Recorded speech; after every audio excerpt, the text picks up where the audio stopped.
Assalamualaikum warahmatullahi wabarakatuh. Kami dari kelompok 2 yang beranggotakan Faris Al-Fatah, Nanda Anwar Munzaki, Nurma Latifah, dan saya sendiri Yuliana Puspita Dewi. Pada kesempatan kali ini, kami akan membahas tentang tahap dan aspek perkembangan. Yang pertama adalah tahap perkembangan. Perkembangan manusia digambarkan dalam istilah periode atau tahapan yang waktu dan tahapannya sudah diketahui oleh banyak orang. Tahapan tersebut meliputi prenatal, masa bayi, masa kanak-kanak awal, masa kanak-kanak tengah, dan masa remaja. Yang pertama adalah prenatal. Masa prenatal terjadi mulai dari pembuahan sel sperma terhadap sel telur sampai bayi itu lahir. Periode ini biasanya terjadi selama 9 bulan. Periode ini sangat menakjubkan karena sebuah sel bernama sel sperma tumbuh menjadi organisme yang lengkap dan sempurna dan menjadi bayi. Kedua adalah masa bayi. Periode perkembangannya adalah sejak manusia lahir sampai berumur 18 bulan atau 24 bulan. Periode ini dikatakan ekstrim karena bayi masih memiliki ketergantungan yang besar terhadap orang dewasa. Pada periode ini, bayi mulai berbicara, mengatur indera, berpikir, dan meniru apa yang dilakukan oleh orang yang di sekitarnya. Selanjutnya adalah masa kanak-kanak awal. Masa ini juga disebut tahun-tahun sekolah karena pada usia ini anak-anak mulai menempuh pendidikan secara formal. Mereka akan mulai belajar mandiri dan merawat diri sendiri. Di sekolah mereka akan mengembangkan keterampilan dasar dan berinteraksi dengan teman sebayanya. Masa ini berakhir saat anak memasuki kelas 1 SD. Selanjutnya adalah kanak-kanak tengah dan akhir. Masa ini berlangsung sampai anak berumur 11 tahun. Pada umumnya anak sudah menguasai kemampuan dasar seperti membaca, menulis, dan menghitung. Karakteristik utama yang muncul pada periode ini adalah meningkatnya kontrol diri serta prestasi akademik anak. Yang terakhir adalah masa remaja. Periode ini juga disebut periode peralihan dari anak-anak menuju dewasa. Periode ini berlangsung saat anak berusia 10 atau 12 tahun sampai 18 atau 22 tahun. Periode ini ditandai dengan perubahan fisik yang sangat cepat, seperti bertambahnya tinggi dan berat badan secara signifikan, perubahan postur tubuh, serta karakter seksual mulai muncul, seperti mengalami menstruasi dan lain-lain.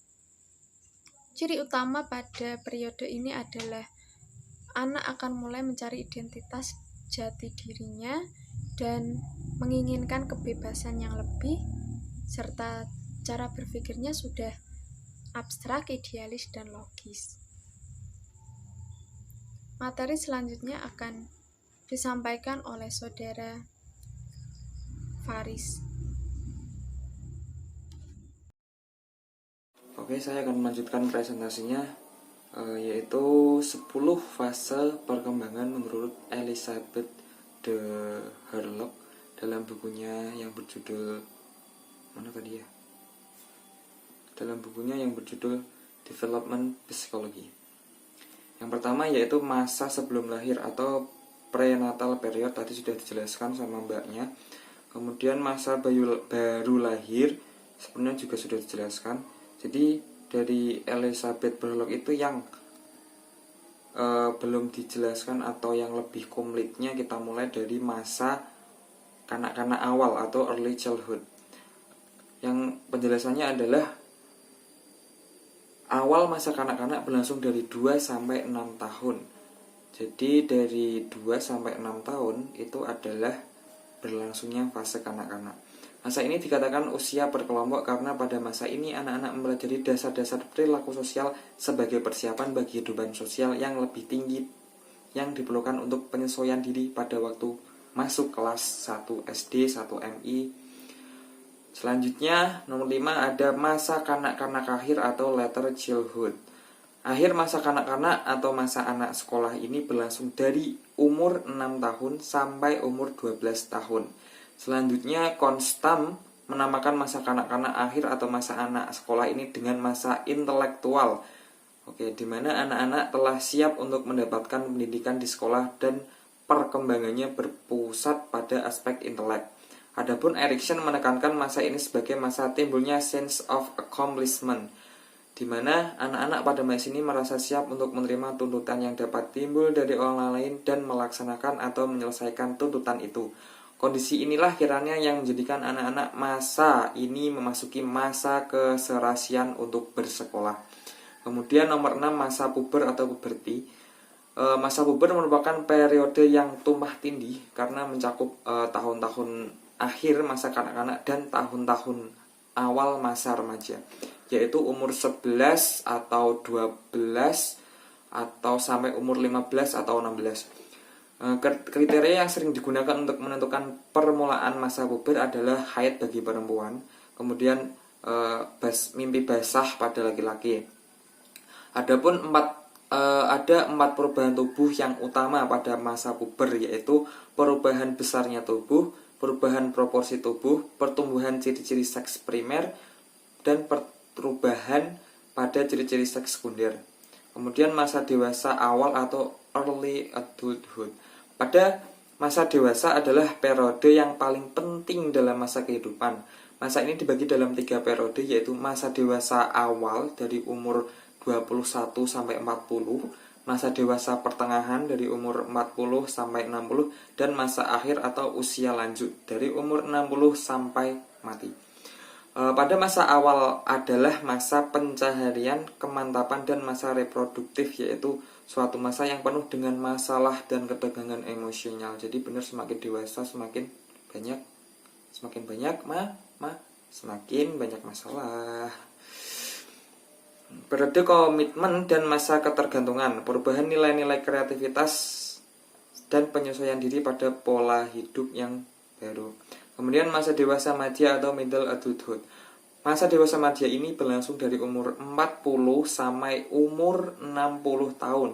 Kemudian ciri-ciri yang menyangkut pribadi dan sosial pada masa ini antara lain. Yang pertama, masa dewasa madya merupakan periode yang ditakuti, dilihat dari seluruh kehidupan manusia. Kemudian masa dewasa madya merupakan masa transisi di mana pria dan wanita meninggalkan ciri-ciri jasmani dan perilaku masa dewasanya dan memasuki suatu periode dalam kehidupan dengan ciri-ciri jasmani dan perilaku yang baru. Kemudian masa dewasa madya adalah masa berprestasi menurut Erikson. Selama usia madya ini, orang akan menjadi lebih sukses atau sebaliknya menjadi tidak sukses, gagal. Pada masa dewasa madya ini, perhatian terhadap agama lebih besar dibandingkan dengan masa sebelumnya, dan kadang-kadang minat dan perhatian terhadap agama ini dilandasi kebutuhan pribadi dan sosial. Jadi benar, misal semakin tua semakin ingat Tuhan. Kemudian masa usia lanjut atau later adulthood. Usia lanjut adalah periode penutup dalam rentang hidup seseorang. Masa ini dimulai dari umur 60 sampai akhir hayatnya, yang ditandai dengan adanya perubahan yang bersifat fisik dan psikologis yang semakin menurun. Oke, terima kasih. Akan dilanjutkan oleh kerabat kerja selanjutnya. Beberapa aspek perkembangan manusia. Yang pertama adalah aspek fisik. Perkembangan fisik mencakup 4 aspek, yaitu sistem syaraf, otot, kelenjar endokrin, dan juga struktur fisik. Selain itu ada juga aspek fisiologis, yang mana aspek ini sangat penting bagi kehidupan manusia, atau biasa kita sebut dengan brain atau otak. Fungsi utama dari perkembangan otak ini adalah kemampuan untuk mengendalikan bagian tubuh manusia. Aspek yang kedua adalah aspek emosi, yang mana emosi merupakan warna afektif yang menyertai suatu keadaan atau perilaku individu seseorang dalam di setiap perkembangannya. Contohnya seperti senang, sedih, kecewa, putus asa, dan lain sebagainya. Selanjutnya adalah aspek bahasa. Bahasa ini merupakan yang membedakan antara manusia dan hewan. Aspek bahasa juga mengalami perkembangan yang pesat, dilihat dari masa kanak-kanak hingga masa remaja. Fungsi utama dari bahasa ini adalah sebagai alat komunikasi, baik itu secara lisan maupun isyarat. Yang selanjutnya adalah aspek sosial. Aspek sosial ini merupakan pencapaian kematangan seseorang dalam menyesuaikan diri dengan suatu norma, hukum, atau aturan. Biasanya disertai dengan proses yang namanya sosialisasi. Selanjutnya adalah aspek kepribadian, yang mana merupakan tentang pribadi seseorang, baik itu watak atau karakter, temperamen, dan lain-lain. Selanjutnya adalah aspek moral, yang mana moralitas merupakan kemauan untuk melakukan suatu peraturan. Seseorang belajar mengenai setiap perilaku nilai yang berlaku di lingkungan tertentu. Yang terakhir adalah aspek minat beragama. Minat merupakan motivasi atau sesuatu yang mendorong seseorang untuk mencapai apa yang mereka inginkan. Dan juga minat beragama merupakan fitrah setiap manusia. Walaupun demikian, tidak menutup kemungkinan bahwa hal ini akan berkembang. Juga hal ini bergantung pada perolehan pendidikan mereka mengenai keagamaan. Oke.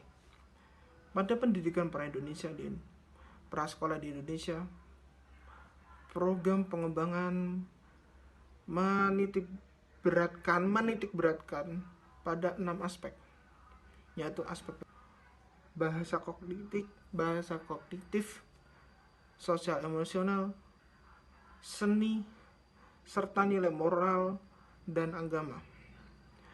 Pusat kurikulum Bali Puteng Depdiknas. Secara umum, para ahli perkembangan cenderung membagi aspek-aspek tersebut ke dalam 3 ranah luas dengan istilah yang berbeda, dan Santrop menyatakan bahwa aspek-aspek tersebut meliputi aspek biologis, kognitif, dan sosial emosional. Perkembangan menunjukkan suatu proses tertentu, seperti itu, yaitu suatu proses yang menuju ke depan dan tidak dapat diulang kembali. Oke. Di sini saya Nanda dari kelompok 2 dan mewakili kelompok 2 izin mengundurkan diri. Sebelum itu saya akan memberikan mungkin